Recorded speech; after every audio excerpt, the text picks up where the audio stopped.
Всем привет! Добро пожаловать на мой канал. 이 채널ကနေပြီးတော့အားလုံးကိုပြန်ပြီးကြိုဆိုပါရစေ။ဒီနေ့မှာတော့ Thomas ဘယ်နိုင်ရှိပြီလဲ 17 နာရီခွဲတော့မယ်လေ။ဒါဆိုရင်ဒီနေ့ဒီဗီဒီယိုလေးမှာရုရှားဘာသာစကားမှာအချိန်နာရီတွေကိုဘယ်လိုပြောရမလဲဆိုတာလေးနဲ့ပတ်သက်ပြီးတော့ညှောက်ပြသွားမှာဖြစ်ပါတယ်။အရင်ဆုံးအချိန်နာရီတွေကိုမြင်ရမယ်ဆိုလို့ရှိရင်ဘယ်လိုမြင်ရမလဲ။အသုံးများပြီးတော့မှလက်တွေ့မှာလည်းအမှန်တကယ်အသုံးပြုနေတဲ့မြေကုန်းပုံစံလေးတွေကတော့နံပါတ်1 который сейчас час который сейчас час ဒါမှမဟုတ်ရင်လည်းအတူကောက်အနေနဲ့ который час который час နောက်ထပ်တစ်ခုမြေကုန်းပုံစံလေးကတော့ сколько сейчас времени сколько сейчас времени အတူကောက်အနေနဲ့ဆိုရင်လည်း сколько времени ဒီမြေကုန်းပုံစံလေးတစ်ခုနဲ့အချိန်နာရီတွေကိုမေးမြန်းလို့ရပါတယ်ကျွန်တော်တို့ကအချိန်နာရီတွေကိုပြောဆိုကြမယ်ဆိုလို့ရှိရင်နာရီမိနစ်စက္ကန့်ဆိုတဲ့အရာတွေကိုအသုံးပြုပြီးတော့မှပြောဆိုမှာဖြစ်ပါတယ်ဒါဆိုရင်နာရီကို час မိနစ်ကို minuta စက္ကန့်ကို secunda ဆိုပြီးတော့သိထားမှာဖြစ်ပါတယ်နောက်ပြီးတော့ကိန်းဂဏန်းတွေကိုအသုံးပြုပြီးတော့မှပြောဆိုရမှာဖြစ်တဲ့အတွက်ကြောင့်ကိန်းဂဏန်းတွေရဲ့နောက်မှာလိုက်တဲ့ noun တွေကိုပြောင်းလဲရမယ်ပြောင်းလဲမှုပုံစံများကိုလည်းသိရှိရမှာဖြစ်ပါတယ်ထပ်ပြီးတော့မှရုရှားဘာသာစကားက gender string ပေါ်မူတည်ပြီးတော့မှလည်းပြောင်းလဲရတာဖြစ်တဲ့အတွက်ကြောင့် gender string ကိုလည်းသတိထားရမှာဖြစ်ပါတယ်ဒါဆိုလို့ရှိရင်ကိန်းဂဏန်းတွေရဲ့နောက်မှာလိုက်တဲ့ပြောင်းလဲမှုပုံစံလေးကိုကြည့်လိုက်ပါမယ်နံပါတ်1ကိန်းဂဏန်း1ရဲ့အနောက်မှာဆိုလို့ရှိရင်เนาะ immunity pages case 1လိုက်ပြရမှာဖြစ်ပါတယ်နံပါတ်2နံပါတ်3နံပါတ်4တို့ရဲ့နောက်မှာဆိုလို့ရှိရင်เนาะ raji jeni pages case 2အနေပုံစံကိုပြောင်းလဲပြရမှာဖြစ်ပါတယ်နိုင်မှာတော့စနစ်ကအများဆုံးဖြစ်တာဖြစ်တဲ့အတွက်ကြောင့်နံပါတ်5ကနေပြီးတော့စနစ်ချီကိုကြတော့ raji jeni pages case 2အများပုံစံလေးကိုပြောင်းလဲပြရမှာဖြစ်ပါတယ်ဒီနေရာမှာ feminine gender နှစ်ခုဖြစ်တဲ့ minuta secunda ဆိုတဲ့ပြောင်းလဲမှုပုံစံလေးတချို့ကိုအရင်ဆုံးကြည့်လိုက်ပါမယ် feminine gender ဖြစ်တဲ့အတွက်ကြောင့် secunda minuta တို့ရဲ့ကိန်းဂဏန်းကိုအသုံးပြုမယ်ဆိုလို့ရှိရင်လေနံပါတ်1အတွက်ဆိုလို့ရှိရင်တော့ одна minuta одна secunda 2 မိနစ်2စက္ကန့်ဆိုတာလေးတွေကိုကြတော့ 2 secondi 2 minuti ခုလိုမျိုး feminine gender တွေကိုသိသွားပြီဆိုရင်တော့နံပါတ်ကိန်းဂဏန်းအရေအတွက်3 4တို့ကတော့အတူတူပဲဖြစ်တဲ့အတွက်ကြောင့် raji jeni pages အနေပုံစံတိုင်းလေးပဲပြောင်းလဲပြရမှာဖြစ်ပါတယ်ဒါဆိုလို့ရှိရင်တော့ကိန်းဂဏန်းရဲ့နောက်မှာပြောင်းလဲမှုပုံစံလေးသိသွားပြီဆိုလို့ရှိရင်တော့အချိန်နာရီတွေကိုစပြီးတော့ကြည့်လိုက်ရအောင်တနာရီထိုးပြီ2နာရီထိုးပြီအခုလိုမျိုးအကျိတ်ထိုးတဲ့တနာရီ2နာရီ3နာရီ4နာရီ5နာရီစတဲ့နာရီတွေကိုဘယ်လိုပြောရမလဲဆိုရင်တော့ဒီတနာရီကိုဆိုရင် один час ဒါမှမဟုတ်ဘူးဆိုရင်လေဒီတိုင်းပဲ час ပြောရပါမယ်ဒီ2နာရီကိုဆိုရင် два часа 3 часа 4 часа ဒါတွေက часа ဆိုတာကတော့ raji jeni pages အနေပြောင်းလဲမှုပုံစံဖြစ်ပြီးတော့နံပါတ်5နာရီကိုဆိုရင်တော့ 5 часов 6 часов 7 часов ဆိုပြီးတော့မှ 12 часов ထိကျွန်တော်တို့ပြောဆိုလို့ရမှာဖြစ်ပါတယ်အခုလိုမျိုးနာရီတွေကိုပြောဆိုပြီးသွားပြီဆိုလို့ရှိရင်တော့မိနစ်တွေနဲ့ပေါင်းထည့်ပြီးတော့မှပြောဆိုရမှာဖြစ်ပါတယ်ဥပမာအနေနဲ့3နာရီ20မိနစ်3နာရီ20မိနစ်ဆိုရင်3 часа 20 минут တနာရီ15မိနစ် 1 час 15 минут ဒါမှမဟုတ်ရင်လည်း час 15 минут 4နာရီ45 4 часа 45 минут အခုလိုမျိုးမိနစ်နဲ့မိနစ်ကိုပေါင်းထည့်ပေးပြီးတော့ပြောရုံပဲဖြစ်ပါတယ်ဒီနေရာမှာအဓိကသိထားမှာကကိုပြောဆိုလိုက်တဲ့ကိန်းဂဏန်းရဲ့နောက်မှာလိုက်တဲ့ nouns က nouns ရဲ့ gender နဲ့အနည်းအများကိုမှန်ကန်စွာပြောဆိုပြရမှာပဲဖြစ်ပါတယ်ခုလိုမျိုးနာရီမိနစ်နဲ့ပုံမှန်ပြောဆိုလေးရှိကြတဲ့အသုံးများတဲ့အသုံးလုံးလေးကိုသိရှိသွားပြီဆိုလို့ရှိရင်တော့နောက်ထပ်အချိန်နာရီတွေကိုမတူညီတဲ့နည်းလမ်းလေးတွေနဲ့လည်းပြောဆိုလို့ရပါသေးတယ်အဲ့ဒီနည်းလမ်းလေးတွေကတော့ကျွန်တော်တို့ဘာသာစကားမှာပြောဆိုကြတယ်လို့ပဲတစ်နာရီခွဲပြီး၄နာရီမှတင်ပြီးဒီလိုမျိုးအသုံးလုံးလေးတွေလည်းတခြားဘာသာစကားမှာရှိပါတယ်ဒီနေရာမှာ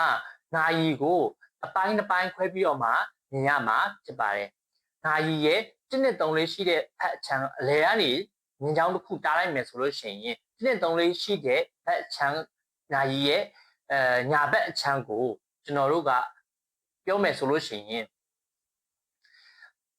မိနစ်ကိုအရင်ပြောပြီးတော့မှ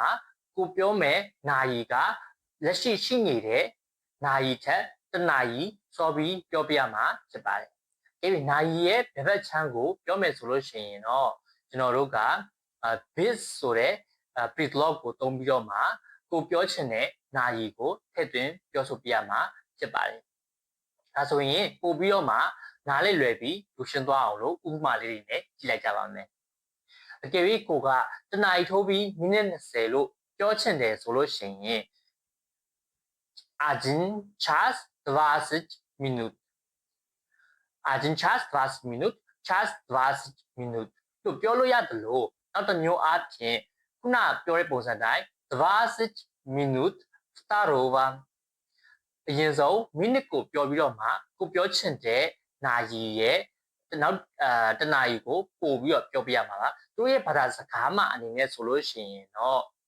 2နာရီရောက်ဖို့အတွက်မိနစ်20ကုန်သွားပြီဆိုတဲ့သဘောမျိုးဖြစ်ပါတယ်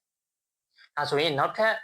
တစ်ခုအနေနဲ့2နာရီ15မိနစ်ကိုပြောမယ်ဆိုရင်2 часа 15 минут လို့ပြောလို့ရတယ်လို့15 минут третьего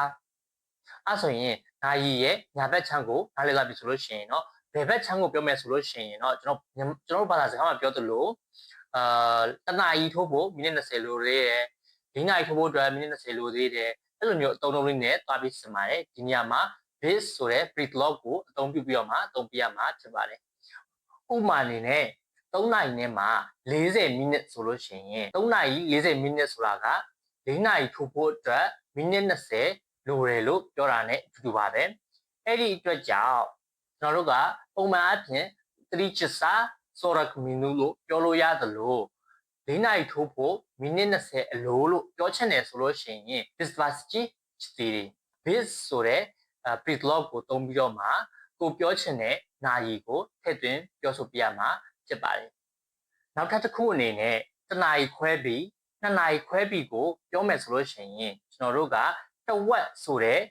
စကားလုံးကိုအသုံးပြုပြရမှာဖြစ်ပါတယ်တဝက်ဆိုတဲ့စကားလုံးကို palavina လို့ခေါ်ပါတယ်အဲ့ဒါကိုမှကျွန်တော်တို့ကနာရီတွေနဲ့ခွဲရမယ်ဆိုလို့ရှိရင်တော့ pol ဆိုတဲ့သူ့ရဲ့ရှေ့ဆက်စကားလုံးနဲ့ကျွန်တော်တို့ကအသုံးပြုပြီးသုံးပြရမှာဖြစ်ပါတယ်ဥပမာအနေနဲ့တနာရီခွဲပြီးဆိုလို့ရှိရင်ကျွန်တော်တို့ကတနာရီခွဲပြီဆိုရင်2နာရီရဲ့တဝက်ဖြစ်သွားပြီပေါ့နော်အဲအကြောင်းမို့ကျွန်တော်တို့က2နာရီရဲ့တဝက်လို့ပြောရမှာဖြစ်တဲ့အတွက်ကြောင့် pol второго ဆိုတာကတနာရီခွဲ один час 30 минут နောက်ကြည့်၍2နာရီခွဲပြီဆိုလို့ရှိရင်3နာရီရဲ့တဝက်ကိုရောက်သွားတာဖြစ်တဲ့အတွက်ကြောင့် pol третьего 4နာရီခွဲဆိုလို့ရှိရင်လည်း9နာရီရဲ့တဝက်ကိုရောက်နေတာဖြစ်တဲ့အတွက်ကြောင့် pol пятогоဒီသုံးလုံးလေးကိုလည်းနားလည်မယ်လို့ညွှန်လင့်ပါတယ်အခုလိုမျိုးအချိန်နာရီတွေကိုမိနစ်တွေနာရီတွေမိနစ်တွေကိုနီလန်းမျိုးမျိုးလေးနဲ့ပြောဆိုတက်သွားပြီဆိုလို့ရှိရင်တော့ကျွန်တော်တို့ ਨੇ အနှဲငယ်ကွဲပြားနေတဲ့အပိုင်းလေးတစ်ခုကိုထပ်ပြီးတော့မှမျှဝေပြချင်ပါတယ်အဲ့ဒါကတော့အချိန်နာရီအသုံးပြုပုံကွာခြားချက်ပဲဖြစ်ပါတယ်ကျွန်တော်နိုင်ငံမှာအသုံးပြုတာက12နာရီကျော်ပြီးသွားရင်1နာရီ2နာရီ3နာရီနဲ့ထပ်3တာပေါ့နော်ကျွန်တော်တို့အဲ့ဒါကကျင့်သားရပြီးသားဖြစ်ပါတယ်ဒါပေမဲ့သူတို့စီမှာကျတော့ standard time ဖြစ်တဲ့12နာရီပြီးသွားရင်13နာရီ14နာရီ15နာရီနဲ့အသုံးပြုတာဖြစ်ပါတယ်အဲ့ဒီအတွက်ကြောင့်နေနဲ့ညကခွဲခြားထားပေးပြီးသားဖြစ်သွားပါတယ်အကယ်၍သူက12နာရီကျော်လို့မှ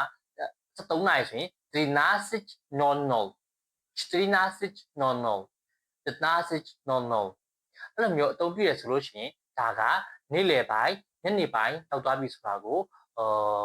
တခါတည်းသိမိသားဖြစ်သွားတယ်ပေါ့နော်အကယ်၍ကျွန်တော်တို့ပုံမှန်ပြောဆိုနေကြတဲ့အတိုင်းပဲနေ့လယ်ကိုလည်း1 နာရီ2 နာရီနဲ့ပဲပြောမယ်ဆိုလို့ရှိရင်တော့သူတို့ရဲ့ရောက်ရှိနေတဲ့အချိန်နေ့လယ်လားညနေလားဆိုတာကိုဖော်ပြပေးရမှာဖြစ်ပါတယ်အဲ့ဒီလိုမျိုးဖော်ပြပြပုံစံလေးကတော့အကယ်၍နေ့လယ်1 နာရီဆိုလို့ရှိရင် час дня 2 နာရီနေ့လယ်2 နာရီဆိုရင်2 часа дня 3 часа дня 4 часа дня 5 часов дня 6 часов вечера 7 часов вечера 8 часов вечера 9 часов вечера စသဖြင့်утро день вечер ночь ဆိုပြီးတော့မှအခုလိုမျိုးရောက်ရှိနေတဲ့ကာလကိုဖော်ပြပေးရမယ်အချိန်လေးတွေကိုထည့်ပေးရမှာဖြစ်ပါတယ်အခုလောက်ဆိုလို့ရှိရင်တော့ရုရှားဘာသာစကားမှာအချိန်နာရီတွေကိုဘယ်လိုပြောဆိုရမလဲဆိုတာနဲ့ပတ်သက်ပြီးတော့မှသိရှိသွားမယ်လို့ညွှန်လင့်ပါတယ်